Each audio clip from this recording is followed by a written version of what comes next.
ओम श्रीमात्रे नमः देवाय नमो श्री महालक्ष्मीदेव श्री महाविष्णु ब्रह्म विष्णु महेश स्वरूप श्री दत्तात्रेयाय नमः श्री दत्ता शरण मम श्री पांडुरंगाय नमो श्री पांडुरंगा शरण मम श्री श्री विश्ववसनाम संवत्सरे उत्तरायण वसंत ऋतु चैत्रमासे शुक्लपक्ष शुभवासरे गुरुवार शुक्रवार शुभ बृहदपते अतियद्रजो अरेहाद्यो मदविभाति क्रतु मज्जनेखो यद्देद यच्छवसरे तप्रजात ततसमासुद्रविणं देहे चितरम् ब्रह्मानन्दं परमसुखदं केवलं ज्ञानमूर्ते द्वन्द्वातीतं गगनसदृशं तत्त्वमस्याधिलक्ष्यम् एकं नित्यं विमलमचलं सर्वधी साक्षिभूतं भावार्थितं त्रिगुणरहितं सद्गुरुं तन्नमामि गुरुर्ब्रह्मा गुरुर्विष्णु गुरुर्देवो महेश्वरः गुरुर्साक्षात् परब्रह्म तस्मै श्री गुरवे नमः सद्गुरु साईनाथ देवताभ्यो नमः प्रातः पूजनार्थे सकलपूजा परिपूर्णार्थे गन्धाक्षतपुष्पैः सम्पूज्य तदधूपः वनस्पते रसोर्भूतो गन्धाद्यो गन्धोत्तमः आग्रेयः सर्वदेवानां धूपोऽयं प्रतिगृह्यतां धूपमाघ्रापयामि अथ दीपं साज्जञ्जवर्धसंयुक्तं वह्निना योजितं मया दीपं गृहाण देवेश त्रैलोक्यदिविरापः दीपकं दर्शयामि धूपदीपान्ते उपहारनैवेद्यं निवेदयामि चतुरस्रमण्डलं कृत्वा तदुपरि नैवेद्यपात्रं निधाय गायत्रीमन्त्रेण पात्रान् सम्प्रोक्ष धेनवाः अमृते कृत्य ग्रासमुद्रयां प्रादर्शयेत सत्यन्तव्रतेन परिषिञ्चामि नैवेद्यं निवेदयामि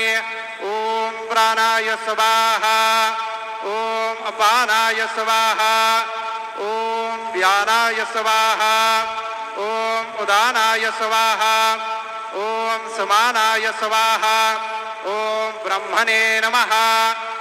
नैवेद्यं निवेदयामि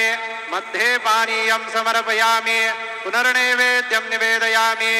ॐ प्राणाय स्वाहा ॐ अपानाय स्वाहा ॐ व्यानाय स्वाहा ॐ उदानाय स्वाहा ॐ समानाय स्वाहा ॐ ब्रह्मणे नमः नैवेद्यं निवेदयामि हस्तप्रक्षालनं समर्पयामि मुखप्रक्षालनं समर्पयामि शेषोपचारार्थे प्रार्थनापूर्वक नमस्कारान् करोमि तथा च मंगल आराध्यदीपं दर्शयामि शिर्डी माझे पंढरपूर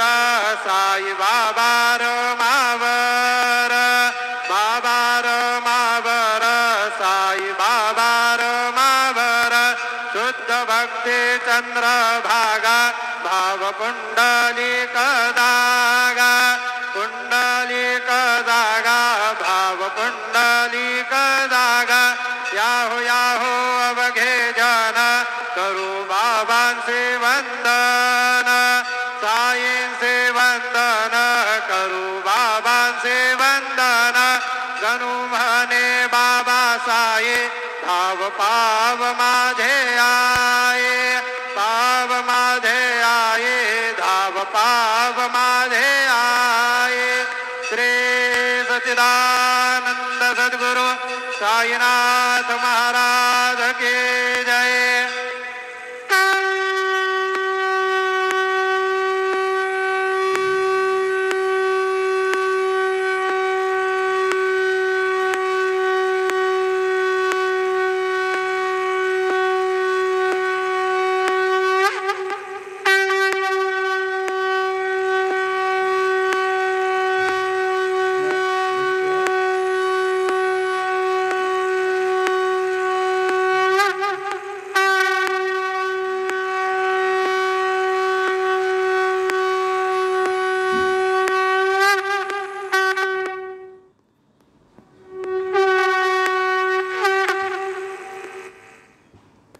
ओम श्री विश्वावसनाम संवत्सरे श्री विश्वावसनाम संवत्सरे उत्तरायण वसंत ऋतुवौ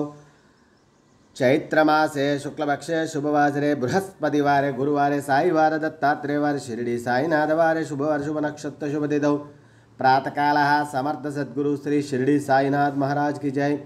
जटाधरं पाण्डुरंगं शूलहस्तं कृपानिधिं सर्वरोगहरं देवं दत्तात्रेयमहं भजे। ओम द्राम दत्तात्रेयाय नमः। ओम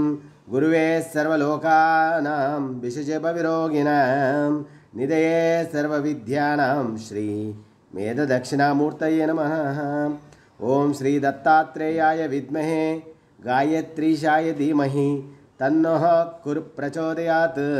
श्री गुरु दत्तात्रेय स्वरूप शिरडी साईनाथ महाराज की जय।